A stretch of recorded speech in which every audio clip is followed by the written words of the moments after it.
Hey, what's going on, everybody? Hopefully enjoying your day. Now, this video, gotta talk about Championship Sunday in the NFL. We saw two games. To some people, maybe two surprising outcomes. Two very different, I guess, styles of play in both games. One was high scoring, the other one was not. Look, depending on who you're a fan of, you might be happy with the teams that won. I didn't have a dog in the fight, and I'm okay with it. But I do have to talk about these two games because I feel like the dynamics in both the NFC Championship and the AFC Championship were very interesting to watch both games play out. So let's go ahead and get into these topics. Now, look at this. The Chiefs beat the Ravens 17-10 earlier in the day. And then the Niners beat the Lions the second game of the day. So we know the Super Bowl matchup, Chiefs, Niners. We'll do another video on that as we get closer to the game. Because there's a week between the Championship Sunday and Super Bowl Sunday where you get Pro Bowl week. I mean, if you watch the Pro Bowl, okay, I'm sure you're fine with that. If not, there's some alternatives to watch. But looking at these two games, I'll start in the AFC since that was the first game of the day. The Chiefs did it again. They went in. I think a lot of people were doubting them once again because of the regular season, how they played, the lack of weapons seemingly, and they were going up against a really good defense in Baltimore. But look, Patrick Mahomes, Travis Kelce, and those guys, plus the defense, got to give them credit. Steve Spagnuolo, their defensive coordinator, had a great game plan against Lamar Jackson. And the Chiefs pull off the win. Now, the biggest story with this one for me was, why did the Ravens all of a sudden go away from what works for them? All season, they've been defense, running game, physical football. Then for some reason in this one, Lamar Jackson threw the ball 48 times. They had 6 rushes from running backs, and they lose. Don't get it. Ravens fans, you'll have to let me know what I'm missing. But, Greg Roman, the previous offensive coordinator, was moved out. Monken was supposed to come in, new offense and everything. And it was still pretty similar up until this game where they wanted to spread the ball over the field. Problem was, Lamar Jackson didn't have that great of a game. Yes, he slipped out of a few sacks, made, the touchdown throw to Zay Flowers. Okay, that was a good play. It was also a broken play because the coverage was perfect up until the missed sack, and then Zay Flowers made the adjustment because his route had basically stopped. But then once Lamar slipped the sack, he turned, went upfield, and Lamar hit him for the touchdown. Okay. But Spagnuolo's game plan was to blitz Lamar early in the game. Then by like the fourth quarter, they didn't blitz him and forced Lamar to stand in the pocket, survey the field, and try to make throws outside the numbers most of the time. He struggled with that. While the Chiefs, like I said, they went kind of smash mouth early in the game, running the ball, even though they didn't have a lot of success running the ball with Pacheco, but the fact that they were dedicated to it, I feel like that was the game plan. Mahomes made plays with his legs, which we have been seeing through this playoff run. When pressure gets to him, he slips the pocket, he'll take off. Travis Kelce, he had drops late in the year. Actually, all season drops were kind of an issue for him. Not in this game. 11 targets, 11 catches. That's what your number one is supposed to do in the playoffs. So, yeah, defensively, they were great. Offensively, they were timely.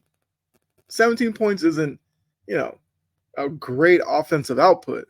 But you got to remember, Ravens defense is really good. So, the Chiefs, masterful game plan, executed to a T. Baltimore, another thing I have to say about that, Defensively, they only gave us 17 points. They did their job, but they had a lot of undisciplined plays defensively. A lot of unnecessary penalties. You had the Clowney roughing the passer when he was barreling down on Mahomes. Mahomes let go of the ball, and Clowney went up high, hit him in the helmet. Unnecessary. You had the play where Mahomes was extending the play. I can't remember the D lineman for Baltimore. Basically just reached an arm out, crossed the face, and hit him. Unnecessary. You had the Zay Flowers play where he makes the catch over, was it Snead? It might have been Snead. I can't remember. But, he pushed the Chiefs defender down, spun the ball at him, stood over him, got a taunting call. Unnecessary. Zay Flowers was both great and awful within the same game. He made a play over the middle, was looking to get into the end zone, left his feet, extended the ball out, and the Chiefs defender knocked it out of his hands, forced a fumble. This graphic is showing a Menhue, I think I'm saying that right, from Kansas City, with the strip sack on Lamar. Great defense. Like, you look at Kansas City's performance, and it was almost flawless. I don't know. It was just interesting to watch. Lamar's a guy who drops back, likes to take off. He didn't do that a lot in this game. Don't know why. Somebody, maybe, if you catch Lamar in a moment of truth and honesty, maybe he'll tell you why. But he was determined to stand in the pocket and make throws all game. And he missed a good amount of them. He missed with Odell deep down the left sideline. He missed Aguilar. I think Aguilar ran like a crossing route and got to the opposite side. Lamar missed them. He missed some throws short. He missed deep throws. Yes, he threw for like 270 yards, but watching the game, subpar performance. Like I said, the defense had penalties, but they did their job. So Harbaugh, Monken have to look at each other and kind of ask themselves, why? Why did they not make the adjustment to run the ball a little bit more? Kansas City was playing like nickel and dime defense all game. Most times, you run against that. For some reason, the Ravens didn't do that. So, congratulations to Kansas City, and for Baltimore, definitely some questions to ask. And if you're a Ravens fan, you got to ask yourself, did Lamar, Harbaugh, Monken waste their best opportunity to make a Super Bowl? It's a legit question to ask. So let me know in the comment section if you think the Ravens will get to a Super Bowl with Lamar. I definitely want to hear from you. All right, looking at the NFC. This game, look, Detroit has been the feel-good story of the playoffs. It's a city that's gone through a lot in Detroit. It's a franchise that's gone through a whole bunch, because I think since 57 or something was the last time they'd made it to a championship game or something like that, or something about 57 and then the Lions last time they did something. They had all the years of Barry Sanders, them doing nothing. You had the Matt Stafford years doing nothing. You had Calvin Johnson doing nothing. But now you got Dan Campbell, Jared Goff, and some guys like Amon-Ra St. Brown, Aiden Hutchinson on defense. They're in the NFC Championship game. Obviously, you want to see how a team like this shows up in a big game with a chance to go to the Super Bowl. They came out looking like the best team in football, not going to lie. The way they got up on the Niners early, running the ball, defensively frustrating Purdy, picking Purdy off. Goff was making good throws. It looked early like it was going to be a blowout. But then the Niners decided to wake up and actually start playing football. Like I said, Purdy struggled in the first half, big time. At one point, this game was 24-7. Dan Campbell was tasked with an interesting decision, I guess you'd say. Was it? Yeah, 24-7. They go down. They have a fourth down. I guess he could kick a field goal. Decided not to. Turn the ball over. That seemingly gave the Niners momentum. And then there was a 3-drive stretch from the Lions that really decided this game. They had another fourth down where they went for it. That might be the first play of the scenario I just painted to you, where they could have kicked the field goal. They went for it on fourth down. Goff throws quick little out route to Josh Reynolds. He lays out for it, hits him in his hands. He drops it. Niners take over. Believe they score.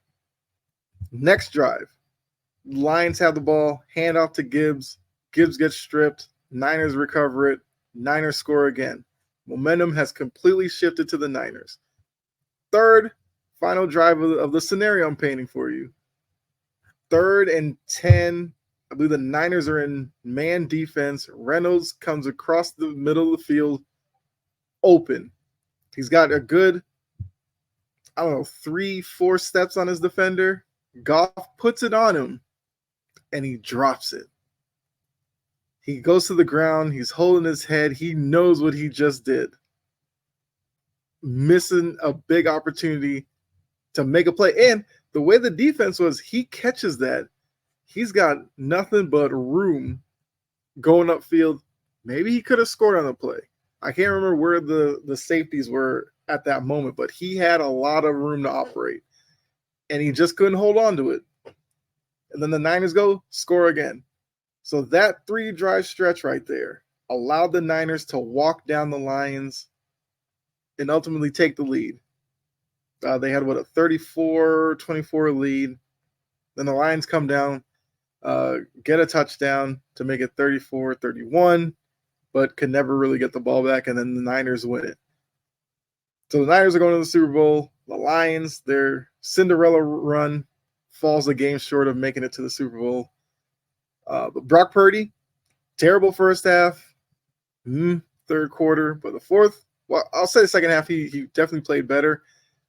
And one thing we saw from Purdy was, I think in the first half, when the pressure was getting to him, he tried to force things with his arm. The second half, he was more willing to take off and use his legs. Look, Purdy's not Mike Vick, but Purdy can run with the ball.